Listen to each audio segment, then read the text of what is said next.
This is how you attract every single white man in a 50-mile radius as an Asian woman living in the South. Ready? You just go like, and again. That's right, you do absolutely nothing. You see like a white guy, because Asian girls will never be released from the shackles of a white man. God, I don't even know. I really don't know what my type is. Like, obviously, the guy I dated, he was Asian. Okay. I'm Asian, like my ex, long term, like both Asian. And I feel like even just growing up, I was kind of like, oh yeah, only Asian guys, you know, like whatever. Or maybe even like, just like online, just like, not even like people in real life, but just like on social media or whatever, you see like a white guy, because Asian girls will never be released from the shackles of a white man. But, you know, I'll be like, okay, yeah, a white man, like they're cute too. So it was always really just like Asians and white men. But then as I got older, I think this was even like during college, maybe after college, I was starting like, I don't think I like only Asians or only white guys. But I can't really say what my type is either, though. Because let's be honest, like, again, I haven't like dated anyone else. I see. And so, but yeah, you know, I like people. Today I learned that even if I go to South America, white American Asian fetish will follow me here. I'm in Colombia, not in a touristy hotspot. A lot of places here don't have English on the menu. So I'm tucking into my dinner when behind me, I hear this voice in American English say, "Hey, how's your drink?" It's an innocent enough question, so I turn around and I answer, "It's pretty good. It's sweet, kind of sour. I might need to take Lactaid." Then he asks me if I'm from the States, then gets into which city I'm from, and then he starts asking like where I'm staying, how long I'm staying in the city, and where I'm gonna be going next, and this is getting a little personal for me. So I drop that I have a hot Asian boyfriend back home. Then he says, it's like kind of weird that you grew up in a multicultural society, and you ended up with another Asian person. Why don't you give other people a chance? And I'm like, I don't date white men. And then he says, well, maybe you just attract a certain type of white man if like, that's just, no, it's all of you. It's all of you. I tell him, you're not gonna change my mind. Then he asked me why my hot Asian boyfriend is not here with me. And I say, well, like, oh, you know, he has work and it's just good to get out of the country sometimes because, you know, with everything going on in the U.S. right now. And then he said, no, actually, the U.S. seems fine. And I'm like, wait, are you serious? And then he says, you're an American citizen, right? So why do you have to worry? And I almost wanted to read off like the 30 plus and growing list of ICE fatalities, like innocent people who were murdered by ICE, including some US citizens, Keith Porter, Renee Good, people who are marginalized in different ways, often by skin color. But of course, this white guy doesn't even know or keep up. So then I ask in my very nice Spanish, how can I pay and get out of there when the waiter comes back? So I do that, and then this man follows me out of the restaurant, and he says, I'm sorry that some white people have made you feel that way. And I said, no, it's all of you. You're not gonna change my mind.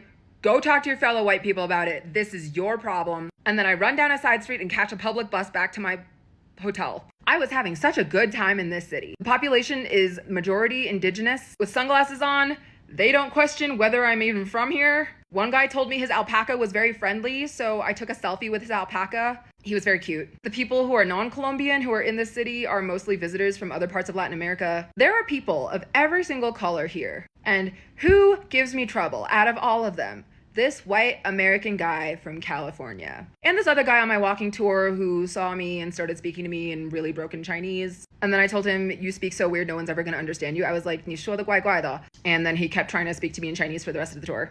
Super weird. So you're telling me that I can come to a very indigenous region of South America and white American male Asian fetish follows me here. I knew it would follow me to China. I tried that. But it turns out that these white dudes with Asian fetish also really like coming to Latin America, potentially to be creeps to the people here too. I hate them. We have to wait for the exchange rate to crash so that they lose all of their purchasing power. One thing about my dad that makes me really uncomfortable are his friends. All of his friends are white men.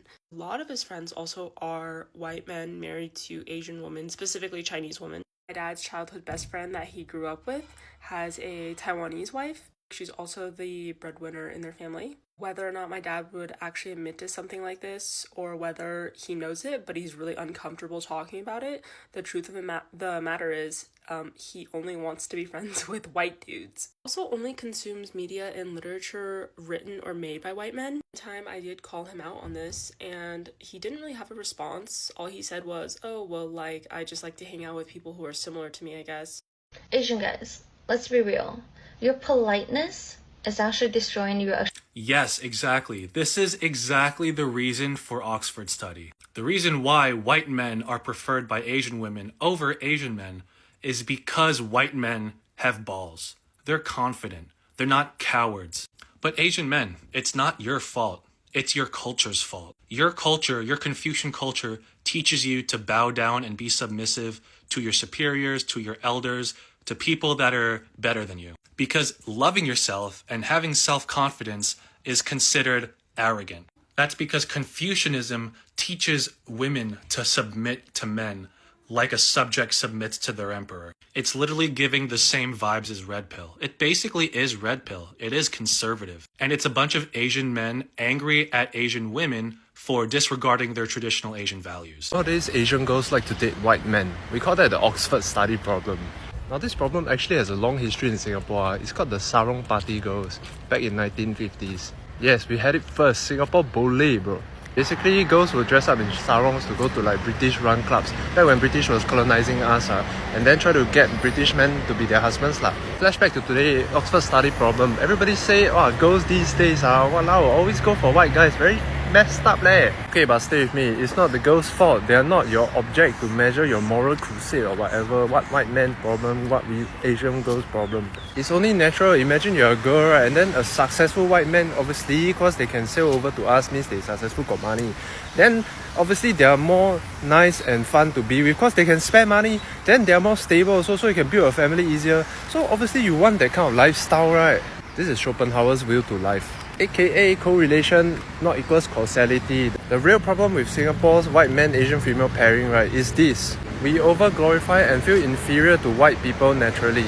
Tell me why we got so many Stamford Raffles statue and we call him Sir Stamford Raffles when he's probably just some lackey hired by his boss, right, to come to Singapore. Hey, you need to go there and colonize and build some shit. Then he like, okay, why me? Shit, very dangerous leh. Then after that, now he become famous for the hero of Singapore. Like, bro, it's not even he one man do, right? Got William Farquhar and all the other kaki lang, right? Let me give you the Asian red pill. Lee Kuan Yew, my brother, is the one that defied America and built an Asian tiger all on his own with the help of so many other people. So here's the real Oxford study problem. We feel so inferior and insecure, romantically and socially speaking, when we evaluate ourselves against white people. This is a problem with Singaporean men. In your subconscious, you still think, oh, white people are very zai, they came here to save Singapore, they are my white savior. Then you're very tilt, what? Because we are the same human with the same degree and potential for success, but yet you feel like they are always up there. So here's what you need to do. You need to question, are the whites truly superior to us on virtue of Nietzsche's camel lion child analogy? Right now you're a camel, you think, oh yeah, we are worse, we need to do better, we need to earn more money to match them. No. Be a lion, question it. Why do we still think white people are better? How about you fly to America, then you see the common white man instead of the colonizers that came here and took your resources to build themselves up. After that, you'll realize the white man Asian female pairing not that scary. Also, right, I tricked you.